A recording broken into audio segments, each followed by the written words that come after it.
Hello friends, आपका स्वागत है मेरे चैनल पे। तो मेरी आज की जो ये वीडियो है बहुत ही इम्पॉर्टेंट होने वाली है। और जो मेरी आज की वीडियो का टॉपिक है वो है सेल्फ डिसिप्लिन, कि कैसे आप सेल्फ डिसिप्लिन लाएं अपनी एंट्रेंस एग्ज़ाम की प्रिपरेशन में। तो जैसे कि कई दिनों से आपकी मेल और कमेंट मुझे इस रिगार्डिंग आ रहे थे कि आप CSR नेट या किसी भी एग्ज़ाम की तैयारी कर रहे हैं, तो आपको जो सबसे बड़ी प्रॉब्लम होती है वो आपका डिसिप्लिन मेंटेन करने की होती है। मतलब ऐसा होता है आप थोड़े टाइम तो पढ़ते हैं पर उसके बाद चीज़ों को कंटिन्यू नहीं कर पाते। तो कैसे आप पढ़ाई में एक सेल्फ डिसिप्लिन बनाएं और कैसे अपनी पढ़ाई को कंटिन्यू रखें, तो मेरी आज की जो वीडियो है इसी टॉपिक पे रहेगी, जिससे आपको हेल्प मिलेगी अपना सेल्फ डिसिप्लिन बनाने में और साथ में अपनी कंसिस्टेंसी मेंटेन करने में। तो चलिए शुरू करते हैं। तो देखिए, सबसे पहले तो मैं आपको यही कहूँगा, सेल्फ डिसिप्लिन या कंसिस्टेंसी की जब आप बात करते हैं तो सबसे पहली जो चीज़ यही होती है कि आपको अपना टाइम टेबल फिक्स करना होता है, यानी आपको अपना टाइम मैनेज करना होता है। सबसे बड़ी चीज़, मतलब बिना टाइम टेबल लिखे या बिना टाइम मैनेज करे मुझे नहीं लगता आप कुछ भी कर पाएंगे। क्योंकि देखिए, हर एग्ज़ाम और हर एंट्रेंस जो भी आप दे रहे हैं या जिसकी भी आप प्रिपरेशन कर रहे हैं, उसका एक पर्टिकुलर टाइम होता है या एक टाइम लिमिट होती है कि इस टाइम पे आपका एग्ज़ाम हो जाएगा, या पर्टिकुलर टाइम स्लॉट ही आपको मिलता है जिसमें आपको पढ़ के एग्ज़ाम निकालना होता है। लेट अस सपोज़ वो 6 मंथ हो सकता है, 1 ईयर हो सकता है या 3 मंथ्स हो सकता है।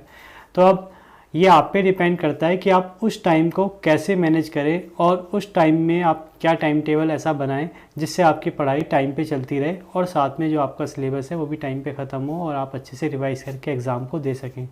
तो देखिए, सबसे पहले मैं यही कहूँगा, अगर आपको डिसिप्लिन मेंटेन करना है अपना, तो अपना टाइम टेबल आपको बनाना पड़ेगा। सेकंड, देखिए, अब आप टाइम टेबल बनाएंगे कैसे? तो देखिए, टाइम टेबल में आप हमेशा याद रखें कि हमेशा कोई भी एग्ज़ाम हो उसको आप 2 पार्ट में डिवाइड करके रखें। एक पार्ट तो हो गया आपका थ्योरी का पार्ट और एक पार्ट हो गया आपका प्रैक्टिस का पार्ट। मतलब देखिए, एक तो पार्ट में आप यानी सिर्फ पढ़ेंगे और दूसरे पार्ट में आप प्रैक्टिस पे ध्यान देंगे। तो देखिए, आप ऐसा टाइम टेबल बनाएं जो मेरा मानना है आपका 24 आवर्स में, जिसमें आपका थ्योरी का स्टार्टिंग में 75% होना चाहिए और प्रैक्टिस का 25 या 20%, और लास्ट में आते आते आपका थ्योरी का 20% रह जाना चाहिए और प्रैक्टिस का 80%। तो ऐसा टाइम टेबल आपको बनाना है कि आप पहले तो थ्योरी पे ज़्यादा ध्यान दें और साथ में प्रैक्टिस करते रहें, और बाद में आप प्रैक्टिस में ज़्यादा ध्यान दें और थ्योरी अगर आपको पढ़नी है तो थोड़ी बहुत आप पढ़ लें। तो इस तरीके से आप टाइम को मैनेज करें। थर्ड पॉइंट, देखिए, प्रैक्टिस और थ्योरी के अलावा जो सबसे बड़ी चीज़ है जो आपको ध्यान में रखनी है, जो आपको डिसिप्लिन बनाने में आपको हेल्प करेगी, वो है रिवीजन। देखिए, रिवीजन मेरा मानना है हमेशा आपको पहले दिन से करना स्टार्ट कर देना चाहिए, क्योंकि देखिए, रिवीजन ही एक ऐसी चीज़ है जो आपको मोटिवेट करेगा या जो आपको कॉन्फिडेंस देगा, तो आपकी तैयारी को परफेक्ट भी रखेगा। क्योंकि देखिए, गलती आपसे यही होती है, आप पढ़ते तो रहते हैं पर लास्ट तक आते आते आपने इतना सारा कंटेंट अपने अंदर एब्जॉर्व कर लिया होता है कि उसका रिवाइज़ करना या उसको याद कर पाना आपके लिए मुश्किल हो जाता है। पर हाँ, अगर आप स्टार्टिंग से रिवाइज़ करते हुए चलेंगे चीज़ों को, बाद में देखेंगे आपके लिए जो हर चीज़ है वो आसान पड़ती जा रही है। अब देखिए, रिवीजन कैसे करना है उसके लिए एक ऑलरेडी वीडियो मैंने बना चुकी है, जिसका लिंक मैं आपको डिस्क्रिप्शन बॉक्स में दे दूँगा। बाकी यहाँ पर मैं शॉर्ट में कहना चाहूँ तो आपको डेली, वीकली और मंथली रिवीजन का ख्याल रखना है। फोर्थ पॉइंट, अब देखिए, ये तो हो गया कि एक टाइम टेबल के रिगार्डिंग चीज़ें, कि मतलब आपको टाइम टेबल कैसे बनाना है, किन बातों का ध्यान रखना है और कैसे आपका टाइम जाना चाहिए। पर अब बात ये भी होता है कि आप इसको मेंटेन कैसे करेंगे। देखिए, मेंटेन करने के लिए सबसे ज़रूरी चीज़ यहाँ पे ये है कि आप छोटे छोटे टारगेट सेट करें। मतलब आप स्मॉल टारगेट्स सेट करें या स्मॉल गोल सेट करें और उन्हें अचीव करें। तभी देखिए आपको कॉन्फिडेंस मिलेगा और आप धीरे धीरे करके बड़ी चीज़ तक भी पहुँच पाएंगे और अपने बड़े गोल को अचीव कर पाएंगे। तो देखिए, इसके लिए आपको क्या करना पड़ेगा, आपको मैं कहूँगा पहले दिन से ही आप उतना ना पढ़ें जितना आप सोच रहे हैं। आप स्टार्ट करें ऐसे, जैसे लेट अस सपोज आप 3 लेक्चर 1 वीक लेके चलें स्टार्टिंग में थ्योरी के, कि आप 3 लेक्चर ही पढ़ेंगे रोज़। अब नेक्स्ट वीक से आप कोशिश करें कि ये 4 हो सकें, मतलब आप 4 लेक्चर करें नेक्स्ट वीक से, और उसके बाद नेक्स्ट वीक से अगर 5 हो सकें तो बढ़िया, नहीं वो भी हो सके तो 4.5 तक आप करके देखें। यानी आप अपने लेक्चर धीरे धीरे इंक्रीज़ करें। देखिए, यहाँ पे आपकी यही गलती है कि आप एक साथ सारी स्ट्रेटेजी को एक ही दिन के लिए लगा देते हैं। तो यहाँ पे मैं आपको यही कहूँगा कि आप किसी भी चीज़ की शुरुआत करें, धीरे धीरे करें और धीरे धीरे चीज़ों को बढ़ाने की कोशिश करें। और अगर जैसे आप स्मॉल टारगेट अचीव करेंगे, तभी जाके आप थोड़े थोड़े बड़े बड़े टारगेट रखें, तभी जाके आप थोड़े बड़े टारगेट की तरफ जाएंगे। तो आप इस चीज़ का ध्यान रखें कि आपको पहले रोज़ का टारगेट होना चाहिए आपके पास।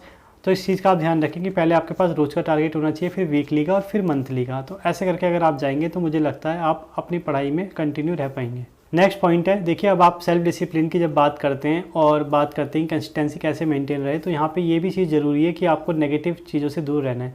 क्योंकि देखिए ये भी होता है, अगर आप एंट्रेंस की तैयारी कर रहे होते हैं तो कभी कभी आपके 2-3 दिन अच्छे जा रहे होते हैं, पर उसके बाद जैसे ही आप ऐसे एनवायरनमेंट में, अलग एनवायरनमेंट में एंटर कर जाते हैं जहाँ पर आपकी पढ़ाई की बातें ना हो या कुछ और बातें हो, या खुद ऐसा अलग एनवायरनमेंट हो जो आपको पढ़ाई से दूर करता हो, तो आप उनमें मिक्स करके अपनी पढ़ाई को डिस्टर्ब कर देते हैं। तो मैं तब आपको यही कहूँगा कि देखिए जब आप पढ़ रहे होते हैं या किसी एंट्रेंस की तैयारी कर रहे होते हैं तो आप उसको ही एक पर्टिकुलर गोल मान के आगे बढ़ते रहें, और उसके लिए आपके लिए सबसे ज़रूरी यही है कि आप सारी नेगेटिव चीज़ों से या किसी भी ऐसे एनवायरनमेंट से जो आपकी पढ़ाई के लिए नेगेटिव है उससे आप दूर रहें। नेक्स्ट है, देखिए इसके बावजूद भी आपके साथ ऐसा होगा कि कभी कभी आपका कॉन्फिडेंस गिरेगा, और कभी कभी तो क्या मैं ये भी कह सकता हूँ कि हफ्ते भर में एक बार गिरता है या 10 दिन में भी गिरता रहता है। तो उसके लिए मैं ये कहूँगा, आपको हमेशा से पता होना चाहिए कि आपको क्या चीज़ है जो मोटिवेट करती है। कोई ऐसा पर्सन है या कोई ऐसी हॉबी है या कुछ ऐसी चीज़ है जो उसको देख के आप इंस्पायर होते हैं या मोटिवेट होते हैं, तो आप उसको ध्यान में रखें और हमेशा उस चीज़ को करें। और ऐसा भी हो सकता है कभी कभी आप किसी चीज़ से आपका माइंड फ्रेश होता हो, जैसे वो बुक्स पढ़ना हो सकता है, कुछ राइटिंग करना हो सकता है, कुछ म्यूज़िक सुनना हो सकता है, तो आप उस चीज़ को कर सकते हैं। पर ऐसा नहीं कि उस चीज़ को आप इतना ज़्यादा टाइम दे दें कि आपकी पढ़ाई को भी नुकसान दे।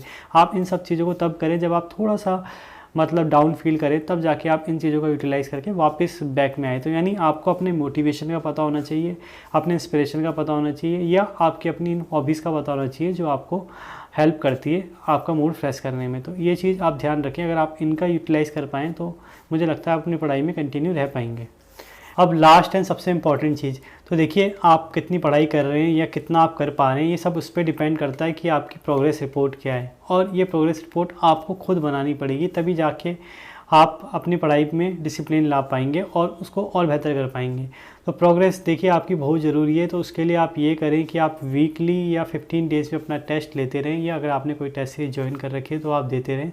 क्योंकि देखिए अगर आप अपनी प्रोग्रेस को एनालाइज नहीं करेंगे तो लास्ट में आपको बहुत प्रॉब्लम होने वाली है। क्योंकि देखिए ज़्यादातर केसेस में मैंने देखा है 50% स्टूडेंट ये गलती कर देते हैं कि वो बस सिर्फ एंट्रेंस एग्ज़ाम की किसी की तैयारी करते हैं तो सिर्फ कोर्स ख़त्म करने में अपना ध्यान रखते हैं, और उसके बाद वो रियलाइज़ करते हैं कि उन्होंने जो भी पढ़ा वो भी उनको याद नहीं रहा, और जब वो टेस्ट सीरीज देते हैं तो उसमें वो बेटर नहीं कर पा रहे हैं। तो क्योंकि वो यही गलती करते हैं कि उन्हें ये नहीं पता होता कितना पढ़ना है, कैसे पढ़ना है, और कितना चीज़ों को समझ पा रहे हैं और किस चीज़ को नहीं समझ पा रहे हैं। तो देखिए ये सब चीज़ आप तभी समझ पाएंगे जब आप अपनी प्रोग्रेस को एनालाइज करते रहेंगे।